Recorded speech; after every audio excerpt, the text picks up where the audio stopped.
아멘. 오늘은 누가복음 이제 8장 26절 이하의 말씀을 가지고 예수님을 선택해야 합니다 제목으로 말씀 나누겠습니다. 오늘은 예수님께서 거라사 지방에서 군대에 귀신 들린 사람을 고치시는 이야기를 말씀하고 있습니다. 이야기를 통해 우리는 살아가면서 무엇을 선택하고 있는가 생각하게 됩니다. 우리는 살아가면서 끊임없이 어떤 것을 선택할 것인가에 대한 갈등과 이 고민을 하면서 무엇을 선택해야 하는 기로에 놓이게 됩니다. 밥을 먹으면서 어떤 음식을 먹어야 하는지, 그냥 우스개로 이제 짜장을 먹어야 하는지 짬뽕을 먹어야 하는지 갈등하기도 하고, 또 옷을 이게 사면서도 이제 어떤 옷을 고를까, 파란 옷을 골라야 하는가, 더 노란 옷을 골라야 하는가 등 우리는 매 순간 이제 이 선택의 순간을 맞이하게 됩니다. 그러면 우리는 이 세상의 가치와 이 예수님의 가치 사이에서 우리가 선택을 하게 된다면 우리는 도대체 무엇을 선택을 해야 할까요?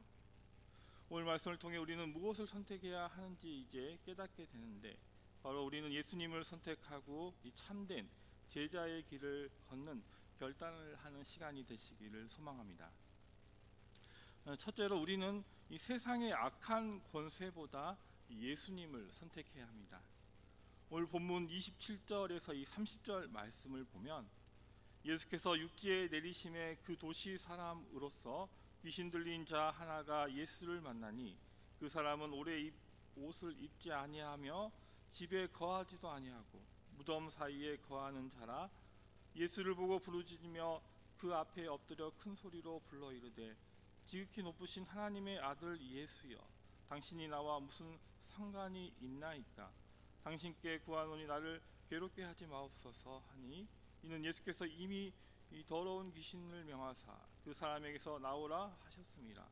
귀신이 가끔 그 사람을 붙잡음으로 그를 쇠사슬과 고랑에 매어 지켰을 때 그 맨 것을 끊고 귀신에게 몰려 광야로 나갔더라.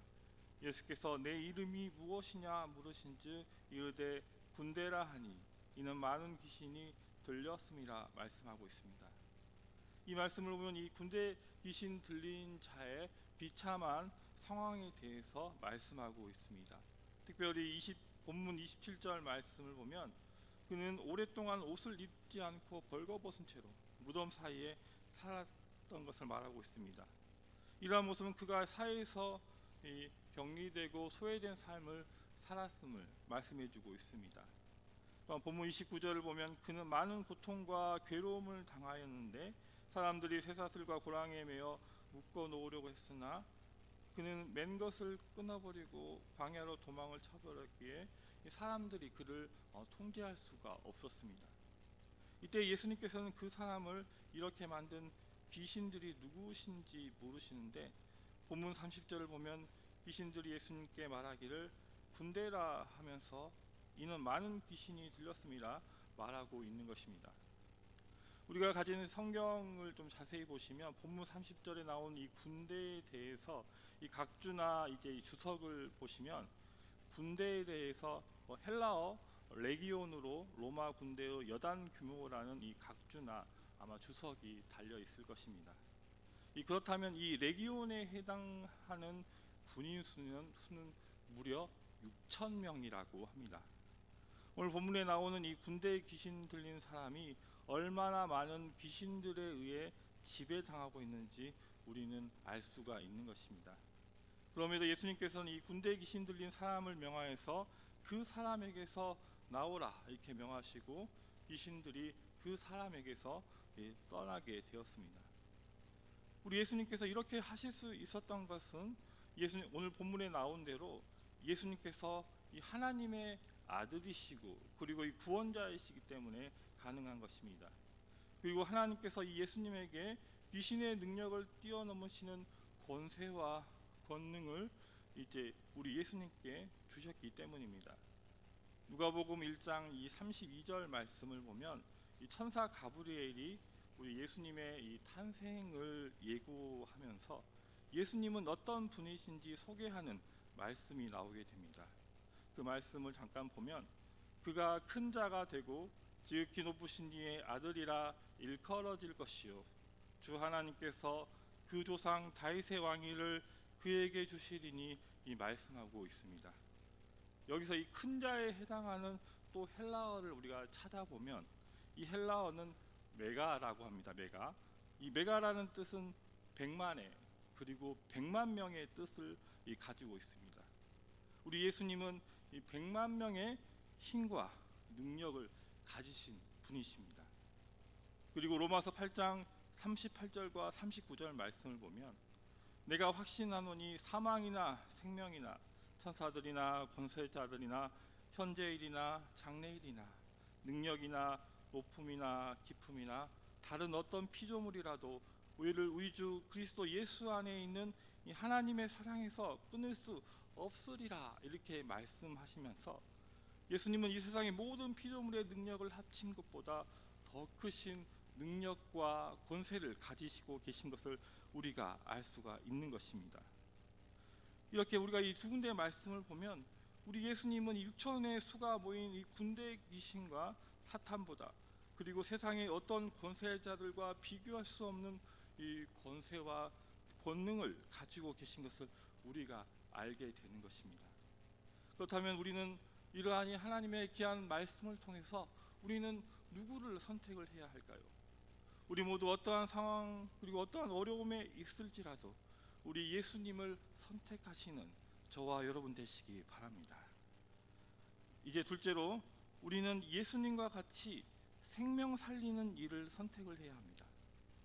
오늘 본문 이제 32절에서 34절 말씀을 보면 마침 그곳에 많은 돼지떼가 산에서 먹고 있는지라 귀신들이 그 돼지에게로 들어가게 허락하심을 간구하니 이에 허락하시니 귀신들이 그 사람에게서 나와 돼지에게로 들어가니 그때가 비탈로 내리다라 호수에 들어가 몰사하거늘 치던 자들이 그 이루어진 일을 보고 도망하여 성내와 마을에 알리니 이렇게 하면서 이 군대 귀신들이 어떻게 해서 그 사람에게 나가게 되었는지 말씀하고 있습니다. 오늘 누가복음 본문에는 나오지 않았지만 같은 사건을 기록한 마가복음 5장 10절 13절에서는 이런 말씀이 있습니다. 허락하신데 이 더러운 귀신들이 나와서 돼지에게로 들어가매 거의 2,000마리 되는 돼지떼가 바다를 향하여 비탈로 내리다라 몰사하거늘 이렇게 말씀하고 있습니다. 바로 이 2,000마리나 되는 이 돼지떼가 이 군대 귀신 들린 자를 고치기 위해 희생된 것을 우리가 알 수가 있습니다. 이러한 일을 목격한 이 돼지떼를 치던 자들은 이 거라사 지방 성내와 마을에 이제 이 사건을 알리게 되고 이 본문 37절 말씀을 보면 이 거라사인 땅 근방 모든 백성들의 이제 이 반응이 나오게 되는데 거라사인 땅 근방 모든 백성이 크게 두려워하여 예수께 떠나가시기를 구하더라. 예수께서 배에 올라 돌아가실새 말씀하고 있습니다. 이것은 이 군대 귀신 들린 자가 이제 고침을 받은 놀라운 기적을 거라사 사람들이 목격했음을 이제 말해 주는 것이고 결국은 이 거라사 사람들이 예수님께서 떠나가시기를 간청하는 어리석은 모습을 보여주고 있는 것입니다. 그들은 이 예수님의 능력과 이 사랑을 이 눈앞에서 이제 경험했음에도 불구하고 이 사람을 살리고 구원하는 일이 또한 가장 소중한 일임에도 불구하고 이 돼지떼의 이 손실을 보면서 자신들도 그와 같은 이제 예수님을 만나면 그와 같은 손해 또 그것보다 더 큰 손해를 볼까봐 두려워하여 예수님을 거부한 것입니다. 이 사도행전에도 이 비슷한 일이 이제 나오게 되는데 이 사도행전 16장 16절에서 23절 말씀을 보면 이 바울과 실라가 빌립보에 전도 여행을 갔다가 이 점치는 이 귀신 들린 여종을 나사렛 예수 그리스도의 이름으로 고쳐주는 사건이 나오게 됩니다. 거기서 이 사도행전 16장 18절과 19절 그리고 24절 말씀을 제가 읽어드리겠습니다. 이같이 여러 날을 하는지라 바울이 심히 괴로워하여 돌이켜 그 귀신에게 이르되 예수 그리스도의 이름으로 내가 내게 명하노니 그에게서 나오라 하니 귀신이 즉시 나오니라. 요종의 주인들은 자기 수익의 소망이 끊어진 것을 보고 바울과 실라를 붙잡아 장터로 관리들에게 끌어갔다가 많이 치고, 그가 이러한 명령을 받아 그들을 깊은 옥에 가두고 그 발을 차코에 든든히 채웠더니 라는 말씀이 나오게 되는데, 이 말씀을 보면 이 거라사 사람들의 마음이 그대로 담겨져 있습니다. 사실 거라사 사람들에게 이 돼지떼는 단순한 제산 이상의 의미를 지녔을 것입니다. 또한 그들의 문화와 생활에 있어서 돼지는 중요한 부분을 차지하고 있었을지도 모릅니다. 그러나 그들은 눈앞에 보이는 이 물질적인 손해에 이제 함몰되어서 영원한 생명을 주시는 예수님을 알아보지 못한 것입니다.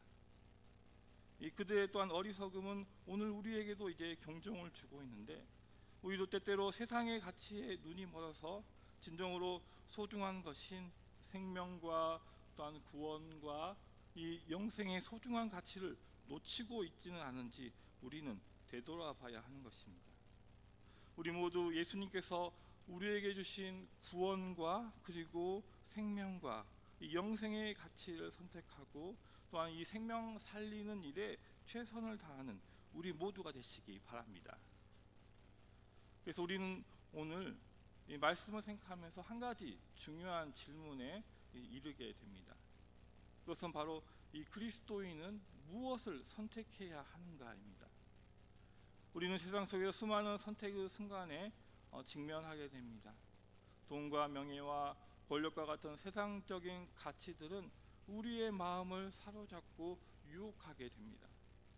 그러나 그리스도인은 어떠한 세상적인 가치와 또는 하나님 나라의 가치 사이에서 분명한 선택을 해야 합니다. 그러면서 우리는 예수님은 한 분이시지만 이 숫자로는 6천이나 되는 귀신들을 내쫓으신 예수님의 이제 이 권능을 보면서 세상의 그 어떤 권세자들보다 뛰어나시고 위대한 능력을 가지고 계신 것을 우리가 이제 깨닫게 되는데요. 우리는 참되신 구원자 되신 예수님을 선택하게 될 줄 믿습니다. 또한 이 돼지떼뿐만 아니라 그들의 가진 모든 것을 잃어버릴까 두려워해서 예수님을 떠난 이 거라사 사람들의 모습을 우리는 분명히 기억해야 합니다. 그들은 눈에 보이는 이 손해의 마음을 빼앗겨서 영원한 생명을 주시는 예수님을 바라보지 못했던 것입니다. 우리는 그들의 이 어리석음을 보면서 이 세상적인 것보다 생명과 구원과 영생이신 예수님을 우선순위에 두고 선택하게 될 줄 믿습니다. 성도 여러분, 우리는 무엇을 선택해야 할까요? 우리는 세상의 권세자나 돼지떼가 아닌 예수님을 선택해야 합니다. 예수님은 우리의 죄를 대신해서 십자가에서 죽으시고 부활하심으로 우리에게 영원한 생명을 우리에게 약속해 주셨습니다. 우리는 예수님을 믿고 그분의 말씀에 순종하며 살아갈 때 참된 자유와 행복을 누릴 수 있게 될 것입니다. 오늘 우리 모두 예수님을 선택하고 주님을 따라 살아가는 복된 삶을 살아가시는 우리 모두가 되시기를 주님의 이름으로 축복합니다. 기도하겠습니다. 사랑과 은혜가 풍성하신 하나님 아버지, 오늘 말씀을 통해 우리는 세상의 가치와 또한 주님의 가치 사이에서 무엇을 선택해야 할지 다시 한번 깨닫게 하시니 감사합니다. 또한 돼지떼와 같이 눈에 보이는 세상의 것에 마음을 빼앗겨 정작 영원한 생명을 주시는 예수님을 놓치는 어리석음을 범하지 않도록 우리를 도와주시옵소서. 우리에게 주신 또한 오늘 하루를 살아가면서 우리가 세상의 유혹을 이기고 우리 주님만을 선택할 수 있도록 믿음과 용기를 주시옵소서. 오늘 하루도 주님 안에서 승리하는 삶을 살게 하여 주시고 우리의 삶을 통해서 주님의 사랑과 은혜가 세상에 흘러 넘치도록 도와주시옵소서. 감사드리며 우리 주 예수 그리스도의 이름으로 기도드립니다. 아멘.